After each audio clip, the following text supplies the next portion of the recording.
네, 모세가 하나님께로부터 율법을 받았는데 그 율법에 대한 기본 정신을 바르게 심어주는 것은 매우 중요하죠. 그래서 모세가 신명기라는 이 책에 기록된 대로 그 율법의 기본 정신을 깨닫게 하고 이해하게 하고 실천하게 하려고 고별 설교를 했습니다. 그래 모세가 인식했던 율법의 그 기본 정신은 그 무엇이었느냐 하면요, 십계명이죠. 그 받은 모든 율법을 율법의 대강령 그 안에 있는 내용을 다 그 정리해서 보면은 십계명 안에 요약이 되는데 그 또 십계명의 의미가 우리는 뭐 십계명 해설을 한 걸 보면은 오늘 학자들이나 신학자들이 십계명 해설서라는 걸 책을 들어 쓰는데 보면은 전혀 그 모세처럼 그 율법의 의미나 십계명의 의미를 이해 못하면서도 뭐 이렇게 두꺼운 책을 써요. 십계명 해설은 그리 어려운 게 아니고 그렇게 복잡한 게 아닌데 학자들은 자꾸 쉬운 걸 어렵게 만듭니다. 모세가 인식했던 그 율법이나 십계명의 기본 정신은요, 두 가지야. 크게 첫째는 하나님을 사랑하는 것과 이웃을 사랑하는 겁니다. 그러면 될 걸 십계명 해설을 하는 거 보면 굉장히 어렵게 나서 예를 들어 볼까요? 제1계명에 나 외에 다른 신을 내게 있게 하지 마라. 한데 그 1계명을 놓고 다른 신이란 뭐냐 하고 이제 이야기를 시작하면 학자들이 말이죠. 그 다른 신을 갖다가 어떻게 하느냐. 그 당시에 그 애굽의 여러 신들, 바빌론의 신들, 아수르 신들, 가나안의 신들 이름을 다 찾아 조사해가지고 주워내가지고 이런 신을 섬기지 말라 한 것다 했다 이렇게 이제 그러니까 그거 읽어보면은 성경보다요 10배나 더 어려운 것 같아요. 그런데 모세나 예수님이나 또 예수님 찾아왔던 율법학자는 그런 식으로 해석한 게 아닙니다. 그 십계명에 보면은 나 외에 다른 신을 내게 있게 하지 마라. 그 다음에 우상을 그걸 만들거나 그걸 뭐 그 절하거나 섬기지 말라. 그거 뭐 어려운 게 있나요? 그거 꼭 해설해야 되나요? 또 하나님의 이름을 망령되이 일컫지 마라. 그 세 가지 계명이 하나님을 사랑하는 그 이스라엘 백성의 정신적 자세를 이야기한 건데 사계명은 어떻게 하지 않습니다. 사계명은 하나님을 위한 계명이 아니고 지난번에 말씀드린 대로 네 번째 계명은 사람을 위한 계명이에요. 그래서 1번, 2번, 3번 계명이 이게 이제 하나님을 사랑하는 그런 계명인데 그 하나님 사랑하는 게 뭐냐? 그 계명을 순종하는 거예요. 내 계명을 가지고 지키는 자라야 나를 사랑하는 자다. 예수님이 가르쳤잖아요. 그리고 그런 뭐 다른 신 그 다 섬기지 말라. 그 뭐 그렇게 다른 신 이름 다 가져올 거 없고 하나님 한 분만 사랑하면 끝나는 겁니다. 그런 신은 뭐 눈길도 주지 말고 그걸 알아보려고도 하지 말라고 되어 있어요. 성경에. 그런 다른 신에 대해서 알아보려고도 하지 마라. 그 알아본다고 하다가 그거 빠진다는 거예요. 인간이 그렇게 약해요. 그래서 하나님 사랑은 이제 하나님을 먼저 신뢰하는 것과 경배하고 감사하고 찬양하는 마음으로 제사를 드리는 걸로 끝나는 거예요. 간단한 거예요, 이게 사실은. 두 번째 이제 이웃 사랑은 인애와 공평과 긍휼과 사랑을 실천하는 생활을 말해요. 그래서 신앙이 하나님을 사랑하는 신앙이 있다면은 생활은 언제나 하나님의 형상대로 지음받은 사람을 사랑하는 거예요. 지극히 작은 자 하나에게 한 것이 내게 한 것이라는 거죠. 우리가 어떤 위대한 분의 분을 사랑한다면은 그분의 작품을 아끼는 거죠. 마찬가지로 우리가 하나님을 사랑한다고 하면 하나님의 작품을 아끼는 것이고, 또 하나님의 동상이나 하나님의 형상이나 하나님의 그림은 뭐 안 되지만은 어떤 실상을 사랑한다면요, 형상도 함부로 하지 않는 겁니다. 노우호 목사를 사랑하는 사람은요, 노우호 목사의 형상이나 사진도 함부로 하지 않는 거죠. 그런 것처럼 우리가 하나님을 사랑한다고 하면 하나님의 형상대로 지음받은 사람을 사랑하는 거예요. 모세도 그렇게 해석했고, 예수님 찾아왔던 율법학자도 그렇게 해석했고, 예수님 해석도 똑같습니다. 저도 다르게 전혀 해석할 수 없어요. 그래서 율법의 기본 정신을 알면은 하나님 사랑, 이웃 사랑이다 하는 것을 뭐 어렵지 않게 이해할 수 있습니다. 무슨 꼭 굉장한 어떤 신학자가 나타나야 그걸 해석할 수 있는 게 아니고, 읽으면 조금만 설명하면 누구든지 알 수 있는 그런 수준이다. 자,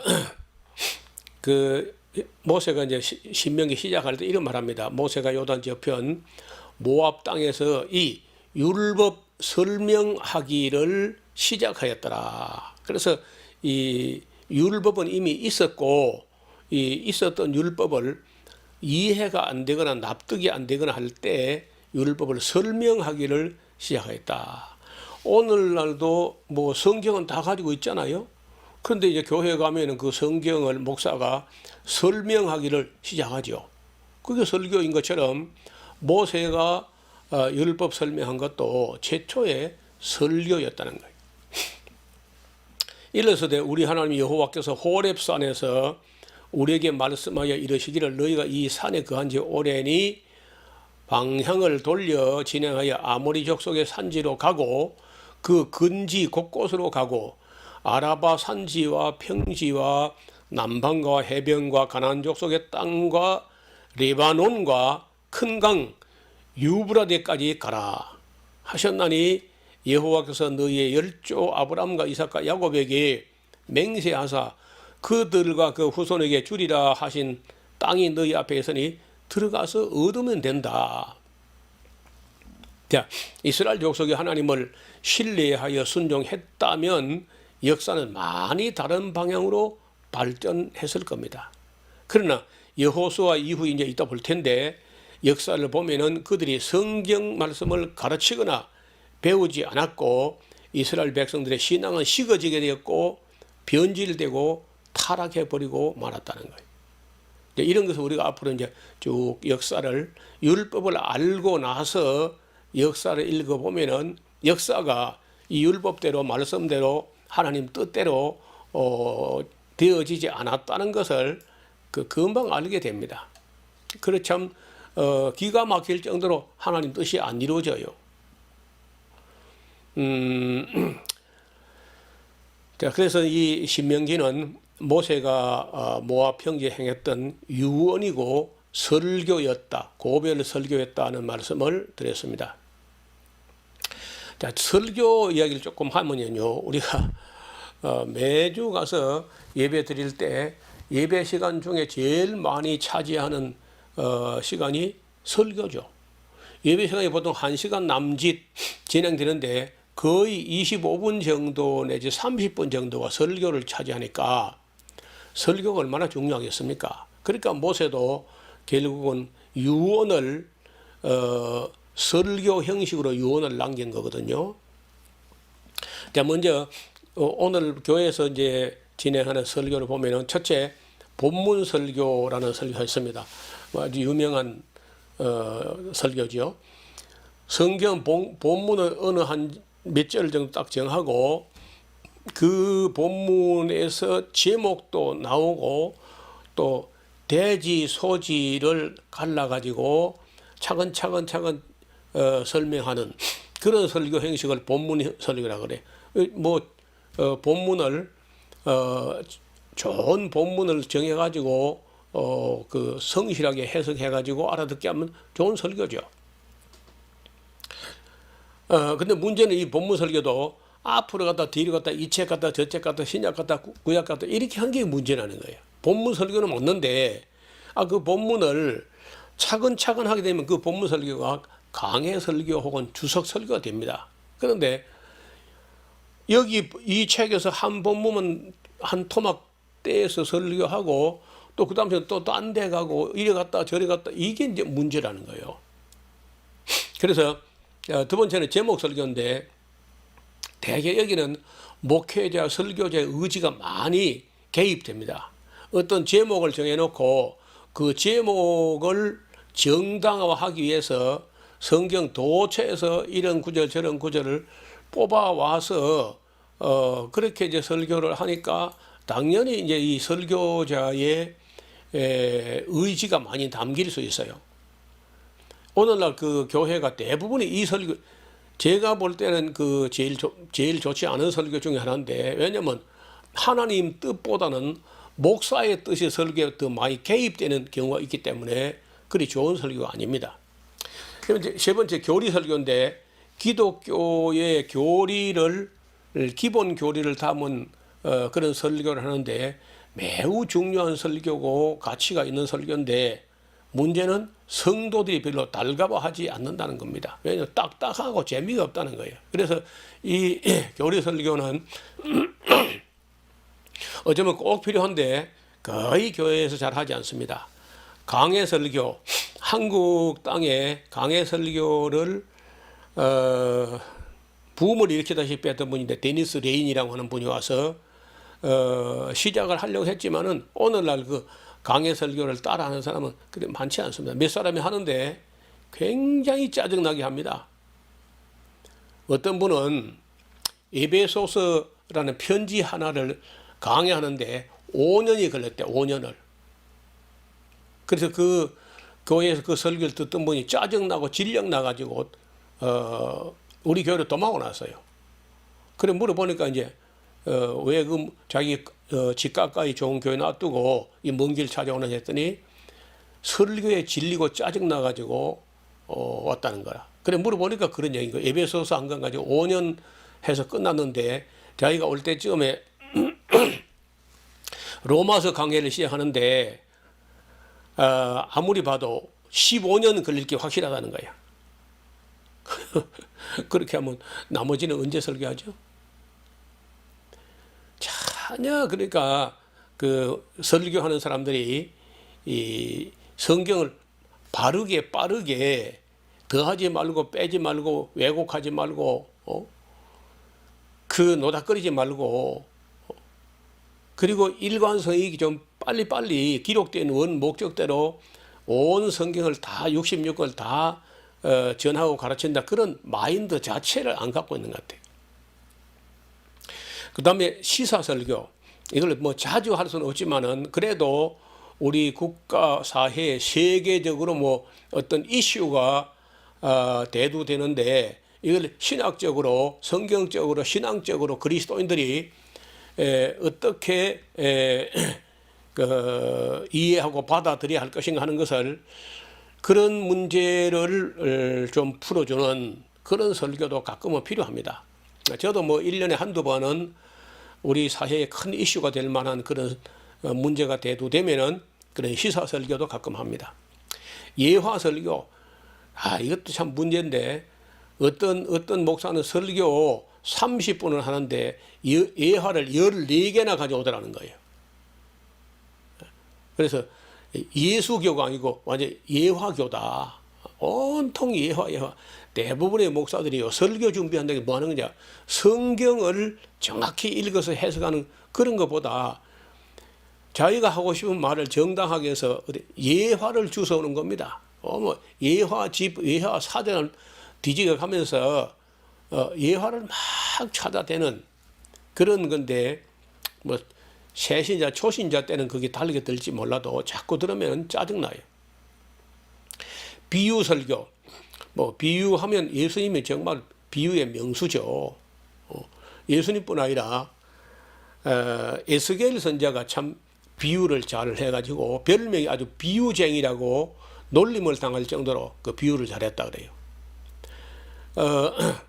꼭 필요할 때가 있습니다. 비유가. 이 지금 현재 우리가 당면한 문제가 납득이 안 될 때 우리 익숙한 어떤 개념을 곁에 갖다 놓으면은 보인다는 거예요. 그래서 이 비유를 헬라어로 파라볼레라고 하는데 곁에 놓다라는 얘기라. 이 파라볼레에서 영어에 패러블 하는 말이 나와요. 패러블. 그래서 비유 설교가 가끔 필요하죠. 권면 설교, 호밀리아라고 하는데 성도들이 선을 행하며 살도록 권면하는 설교, 전도 설교. 자, 이 굉장히 중요한 설교입니다. 사람들이 구도자에게 복음을 탁 전해가지고 예수님이 우리를 위해서 오시고 사시고 죽으시고 부활하시고 성천하시고 다시 오실 것이다 하는 그 믿음을 갖게 만드는 그런 좋은 설교, 전도 설교인데 문제는 이 전도 설교를 잘하는 사람이 참 희귀하다는 거예요. 잘 없어요. 주석 설교, 성경 본문을 한 절 한 절뿐 아니라 한 단어 한 단어까지라도 원어를 살펴서 정확한 해석을 줄을 달아가면서 해석하는 설교를 주석 설교로 하는데 칼빈의 설교가 주석 설교라고 할 수 있습니다. 그런데 대체적으로 성도들에게는 너무 어렵다는 거죠. 교육 설교, 성도들의 신앙을 성장하고 성숙하기 위한 그런 교육 설교가 있고 뭐 축복 설교 이런 것도 가끔 교회가 부흥회 같은 거 할 때 뭐 축복 대성이 하면서 하는데 그 별로 좋은 설교 같지는 않아요. 복된 삶을 살도록 권면한다는 의미에서 그런 설교하지만은 저는 이 여러 가지 다 해봐도 우리 한국 교회에서 이 진행되는 여러 설교 방법이 이제 설교학적으로 이런 게 있지만은 저 마음에 딱히 마음에 안 들어서 제가 그 설교를 하나 개발하다시피 저는 전혀 새로운 설교를 시도했습니다. 그리고 지금도 그걸 하고 있는데 대하 설교 좀 익숙하지 않은 말이죠. 대화가 아닙니다. 대하. 마치 역사 드라마를 대하 드라마 큰 역사의 강물 큰 대하 큰 흐름을 흘러가는 겁니다. 창세기부터 요한계시록까지 성경을 연대기 순으로 스토리텔링을 하면서 그 안에 흐르는 하나님의 뜻을 성도들이 서로 함께 공감하게 해가는 그런 설교인데 저는 뭐 이 설교가 제가 볼 때 최고다. 더 이상의 설교가 없다. 이런 생각을 할 정도로 이 설교를 하는데 그 설교의 원형, 제가 하는 이 설교의 원형이 이 성경에서 찾아낸 겁니다. 즉 모세가 레위기를 가지고 신명기 스타일로 설교한 것이 제1 모델이고 그 다음에 이제 솔로몬이 인생론을 설교해요. 인생론. 그게 전도서입니다. 전도서. 그 하나의 설교예요. 구약에는 이 두 가지 설교가 있고 신약에서는 예수님의 설교인데 윤리 설교입니다. 산상보훈 아주 중요한 설교, 윤리 설교. 그 다음에 이제 베드로의 설교가 사도행전 2장에 나오는데 역시 거기도 구약 성경에서 예수님과 성령님에 대해서 예언한 걸 찾아서 그 예언이 이렇게 지금 성취되고 있다는 그런 식으로 설교인데 역시 좋은 설교입니다. 그 다음 설교가 사도행전 7장에 스데반 집사의 설교인데 굉장한 설교입니다. 이게 바로 역사 설교예요. 너무 압축을 했기 때문에 뭐 그저 돌에 맞아 죽기 전에 너무 짧은 시간에 해서 아쉽기는 한데 역사 설교. 그리고 이제 또 하나의 설교는 간증 설교 형식인데 사도 바울의 설교가 사도행전 14장과 22장에 잠깐 보이는데 따라서 신약에는 설교 4가지가 모습을 보이고 있고 구약에 2번이 보이는데 성경의 총 설교 형식은 6번 정도 이렇게 나타나요. 제가 이런 설교를 다 성경에 있는 설교와 또 신학교에서 배우는 이 설교학을 다 나름대로 섭렵한 후에 제가 가장 완벽한 설교라고 생각하면서 개발한 설교가 대하설교입니다. 창세기 1장 1절부터 한 절도 안 빼고 합니다. 그러면서도 일반 강해 설교처럼 노닥거리거나 막 짜증나게 하지 않고 굉장히 스피드하게 나갑니다. 한 번 설교 때 보통 2장 내지 3장 정도의 분량을 나가면서 굉장히 빠르게 진행합니다. 그렇게 하면은 약간 다를 수 있는데 제가 보기에는 한 4년 정도 걸리면은 주일 낮 주일 밤 수요일까지 다 끊이지 않고 연속곡 가둬서 이래 설교해 가면은 한 4년 내지 4년 반 정도 하면은 계시록까지 가요. 물론 중간에 또 좀 무거운 주제에 예배 시간, 설교 시간에는 적절하지 않다.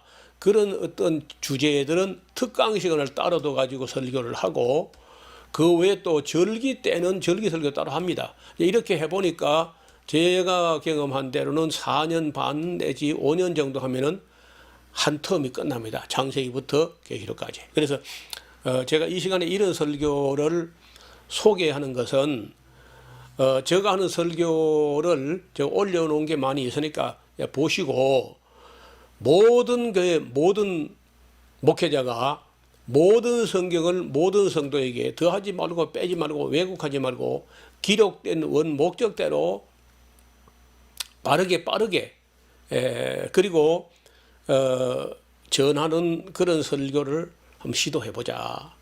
물론 준비가 필요합니다. 저의 이 강의와 함께 제가 창세기부터 계시록까지 설교한 설교를 한번 쭉 참고하면서 그런 설교를 준비해가지고 한번 해보시면은 아마 여태까지 한 설교가 자기가 봐도 아주 우습다, 어이없고 우습다 하는 생각이 들 겁니다. 정말 창세기부터 계시록까지를 한 절도 안 빼고 모든 주제를 다 망라해서 설교를 해보시면은 제가 평소에 드리는 말씀이 다 옳았다는 생각을 하게 될 겁니다. 제가 왜 사람들에게 비난받고 이상한 사람 취급당하느냐. 자기들이 듣도 보도 못한 얘기를 자꾸 하거든요. 성경에는 있는데 자기들 되게 모르는 얘기입니다. 그래서 저는 설교에서도 좀 변화가 필요하다. 그 대하설교라는 이름으로 저처럼 창세기부터 계시록까지 한 절도 안 빼고 하는 사람들이 빠르지는 않지만 조금씩 늘어나고 있습니다. 그래서 그 설교를 들어본 사람들은 또 그 설교를 해본 사람들은 다른 설교는 상상도 할 수 없다는 거예요. 옛날로 다시 돌아갈 수가 없다. 그리고 이런 대하 설교를 듣다가 딴 교회 가서 이 말했다 저 말했다 이 책했다 저 책했다 앞으로 갔다 뒤로 갔다 옆으로 갔다가 횡설수설 하는 그런 설교는 정말 들어주기도 고문이다 할 정도로 어렵다는 거예요. 저는 우리 모든 성도들도 그렇고 모든 목회자 모든 설교자가 제가 하고 있는 이 대하 설교에 관심을 가지고 해서 하나님 말씀을 가감하지 않고 기록된 원목적대로 다 전할 수 있는 그런 날이 오기를 진심으로 바람하지 않습니다. 오늘은 여기까지 말씀드리겠습니다. 감사합니다.